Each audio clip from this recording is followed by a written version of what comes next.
Welcome everybody to another video of Vinyl Addict. This is Chili and this is video 5 of a 7-part series on my 100 favorite albums from English artists. Now before I get into this, please don't forget to hit the like button, comment on this video, share this video. If you still haven't, please subscribe to the channel by hitting the notification bell for updates. Okay, so with that out of the way, we're at number 40 to number 26, okay? And coming in at number 40, we have the Buzzcocks, another Music in a Different Kitchen.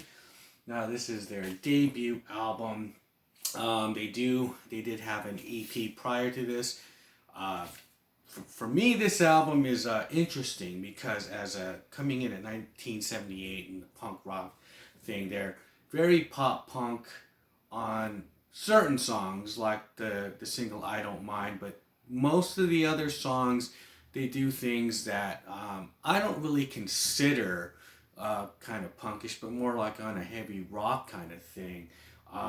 Like for example, on Get On Our Own, I mean, there's just like this lead guitar playing that's, crazy, it's almost to the point where, and it's kind of lengthy too. I mean, coming from when punk was starting with the Ramones and everything, it's just 3 chords and that's it. There's no lead guitar solos, and this one has a couple things like that. And on Autonomy, that drum beat in the beginning, it sounds like Iron Maiden ripped that off for Run to the Hills later on. And there's some things that they're doing on here that's very kind of out there, but especially like moving away from the pulse beat, the last song, it's just this really cool like tribal tom beat that's going on, and then there's 2 guitar leads. It's like almost a 6-minute song. It goes into this weird avant-garde kind of ending, type of thing, and then it just kind of silences out. And then it comes back with Boredom, the riff of Boredom from the first EP, the guitar riff and everything. So, and then it kind of just ends, so it's kind of like taking you back full circle. So that is really cool with that album. And now we're going into number 39. We have Elvis Costello's first album. Okay, so this coming around at 1977. Now, there's all kinds of things that he does on here. The songs that he writes, there's all different kinds of styles. It's not just kind of pop, new wave, punk, but there's like some blues and some R&B and kinds of things. And the band that is kind of backing him up here is from Mill Valley, San Francisco, Northern California. A band called Clover, which is comprised of Huey Lewis, from later on Huey Lewis and the News. And so you had people like that on here, and some Doobie Brothers member, and some whatnot from the band Clover. But it was an interesting thing, because then later on he'll find his own band, The Attractions. But songs on here like Blame It on Cain, that's like kind of very bluesy. But Watching the Detectives is great. Some reggae kind of stuff on here. So yes, his first album is really, really good listen, very diverse, a lot of things going on. Okay, so now 38, we got TRex, or what used to be Tyrannosaurus Rex, the psychedelic folk band. And then he kind of, Mark Bolan just went with TRex on this one. This is the 3rd album, I guess, with just TRex, 1972. And of course, this is some great stuff here. Metal Guru was a great hit from here, and of course, Telegram Sam. And this is the start of kind of like the whole glam rock thing. I think he is one of the guys that are just like, along with Bowie, of course, but Mark Bolan is that guy that kind of, when we think of glam rock, I think of TRex. So there we are at number 38. And number 37, can't escape this album, all right? King Crimson.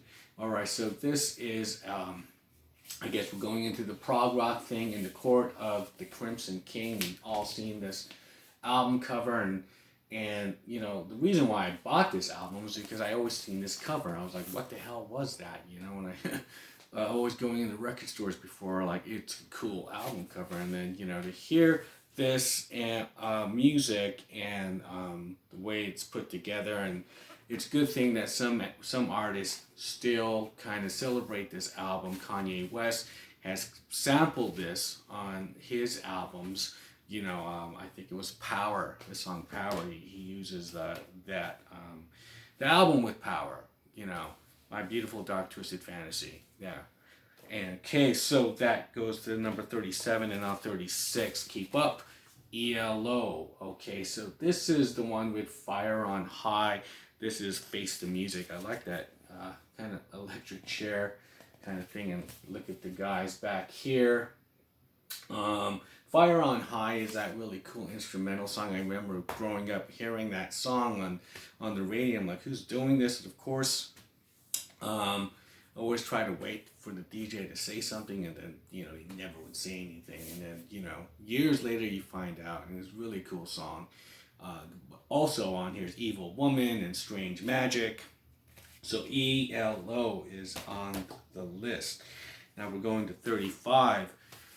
We got Bush. We're going into the 90s now. Okay, so this album is really a gatefold here.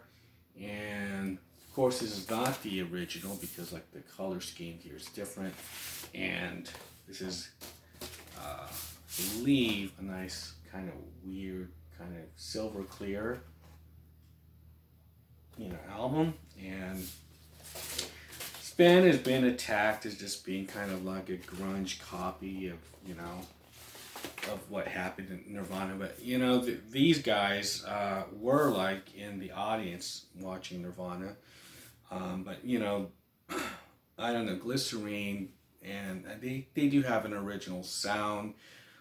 Maybe some things are reminiscent of that, but hey, they can't escape their influences. Everything Zen is on here. Little Things, Come Down is awesome.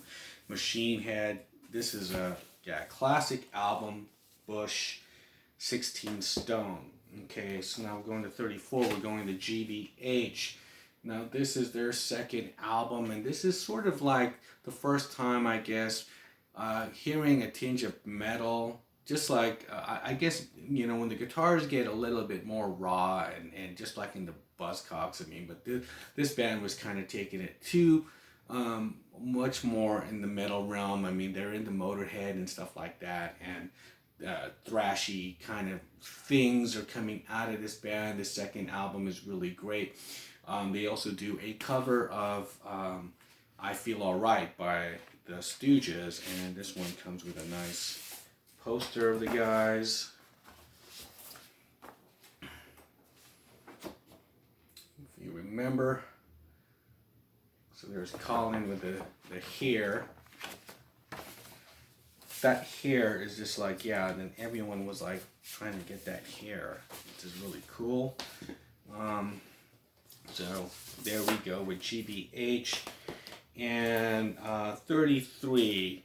Okay, so Billy Idol's Rebel Yell album. Okay, so, you know, I try to get like, I think there's only one case on this whole list of 100 where, whether if you're part of another band, like for him it's Generation X or Billy Idol. I'm just gonna, you know, go with one. Okay, so I think there's one artist that I have here where his band and then his solo stuff, but I try to just try to keep one or the other. And this is so he has this kind of punk look and everything, but you know what? When I saw that video of Rebel Yell as a kid, it was just like, wow, he is just like, he was sort of just taking what you think what was being fed as what a rock star looks, and kind of embodying it in a different way, personifying it. I mean, he had the Elvis Presley sneer and everything else, but it just seemed like that is a rock star. It was no longer for me like the guys with the, you know, like Motley Crue or anything like that. Everything else seemed kind of like a caricature. And then when Billy Idol came out, it was just like, wow, that's a rock star, the way, you know, he is and the way he carries himself and everything like that. And so, yeah, Billy Idol, this had Rebel Yell. Blue Highway I like, Eyes Without a Face, Catch My Fall, Flesh for Fantasy, great album. Okay, so now we're going into number 32. Okay, and so we have the classic Whitesnake album when they kind of just went and changed everything about their old blues rock past and just kind of stepped it up for what was going on. And this was supposedly David Coverdale's last chance, just to break on through, and he did. They redid some songs, Crying in the Rain and Here I Go Again, and the members here, John Sykes, Neil Murray, Ainsley Dunsbar, great lineup. Wouldn't be the one they tour with, but still the one that he put together here to make this album was awesome. So Whitesnake makes it at 32. Number 31, Def Leppard, Pyromania. This is the first one with Phil on guitar, and it's just, they just kind of blew up on this album.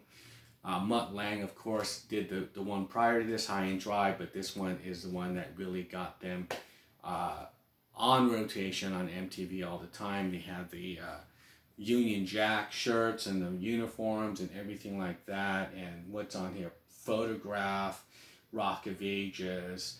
Okay, you have Rock Till You Drop. I remember that one, and Foolin', great album right here.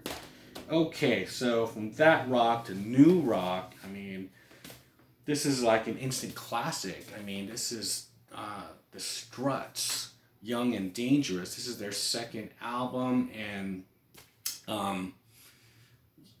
this could be, just like some of the other bands where, people go, okay, well, this sounds like that, like the Bush one. It sounds like Nirvana, or this sounds like Queen, or whatever. But you know what? I think he sounds like Freddie Mercury. There's no doubt about that. But it's a new take on an old style of glam rock, and it works, and the whole album is really good.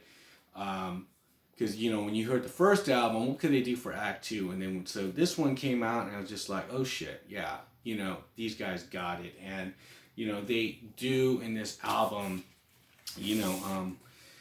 what's his name? The singer really just kind of, Luke, just pretty much dedicates this album to all his heroes, and his heroes are the Rolling Stones, Queen, the Beatles, Oasis, AC/DC, The Darkness, Supergrass, Jimmy Cliff, Thin Lizzy, David Bowie, TRex, Elton John, The Kinks, Led Zeppelin, James Brown, Michael Jackson. It goes on and on here, and David Bowie, of course. And they're trying to say, get on this album, get with this group now, because they say they're the rightful heir to rock and roll. And you know what this is? This is a great album. The only thing I didn't care for, okay, Body Talks is a great song. It starts off the album with that, but then they redo it at the end with Keisha, and I was just like, okay, because it really ends with Ashes Part 2. And they just kind of added the Body Talks with Keisha. So disregard that. Okay, so now we're moving into 29. Okay, and so like I was talking about with either you're in the band or their solo stuff. This one is George Michael, just his solo stuff. And this second album, after Faith was like the big successful album with all the hits. This one didn't have that. He wasn't really on the videos, and he didn't really care about that kind of stuff. And you just really pay attention to what he's doing on here, and he's really trying to dismantle that whole previous, Faith thing with the leather jacket and whatnot. And the songs on here are a lot more serious, and his singing is just beyond anything he's done prior to this. And it's just Praying for Time was the first single, but he does a very good version of Stevie Wonder's They Won't Go When I Go. I think he does it better. So George Michael's Listen Without Prejudice, Volume 1, he never got to Volume 2, what a shame. Okay, so Eurythmics, 28. Okay, the Touch album, by this time, they're already been, they had an album previously this year with Sweet Dreams, and they just kept on. They had 2 albums this year, so this one had Here Comes the Rain and the mysterious Who's That Girl. I've always loved that song. It was just kind of eerie. And that's when she's going through all her little different images and characters in her videos. And, you know, she's really an artistic person, you know, very creative and really taps into like dark kind of themes in a lighthearted way. So, Annie Lennox, God bless her. Eurythmics. Okay. 27. Okay, Depeche Mode's Black Celebration. This came out in 85. This was at a time when this is their 5th album, and they were at a crossroads. Should we just do some more kind of commercial? They wanted some singles, but then they wanted to stay kind of like do with their own thing. And it seemed like they did their own thing, and they did have singles, but they weren't the singles that were gonna, you know, make them America's sweethearts. It didn't do that, you know, and it talks about it in here, because each one of these albums of Depeche Mode, there's just a little story and liner notes about the making of it and what was going on, pretty much. And the songs are, they say, depressing. I think Black Celebration, you know, they were going through, especially Dave Gahan was going through like some depressions and stuff like that. But Black Celebration he's talking about, you know, to celebrate today because we got through yesterday, which was dark, but now that you're still in a dark funk, and today is dark as well. And so it's just an ongoing kind of thing. I feel like some of it is very cynical more than anything, and you know, people who grew up in this, like this came out in the 80s and in the 90s, you know, the Generation X people, yeah, we became more cynical. And so a song like the last song, New Dress, is really cool. You know, he's just talking about like all these crimes against humanity, you know, genocide, people getting robbed and getting killed and maimed and everything. But the Princess Di has a new dress, and that's what they're focusing on the news. You know, so I mean, it's just, it's really cool where they were going with this. And yes, Black Celebration. I do like how it's embossed the cover. So that's Depeche Mode. And I'm ending 26 with Judas Priest, Sin After Sin. Now, this is the 3rd album, the first one where they're on Columbia, and they went to a new label. They got Roger Glover from Deep Purple, the bassist, you know, to produce them. They first fired him, then they brought him back. It was all this kind of drama. But, you know, this is the album where, you know, even from the first song, Sinner, you start hearing Rob Halford's kind of screaming, kind of metal voices coming in, and there's some double bass, you know, on the kick drum, you know. It's kind of, you're starting to hear this kind of stuff, this new wave of British heavy metal. But, you know, of course, I feel Motorhead with Overkill just kind of just took it up a step. But, you know, you start hearing those kinds of metal things, traits that are coming in on Judas Priest's Sin After Sin album. And so that is number 26. And what are your thoughts? Yeah, this is a pretty kind of lineup of records that were just coming in, albums that I love. Some of them, like I said, they're not the more popular ones like Black Celebration. That one was more for the fans, for Depeche Mode, and I could see why. But however, it is a great piece of music as far as just like the way the album was put together conceptually. A lot of the songs blend in together, which was really cool. And, you know, so these are just not like, I'm not picking albums that are just like, oh, okay, like Rebel Yell. Well, yeah, that's a great album. It is a very famous, popular album. But I do like that. That is my favorite one of his.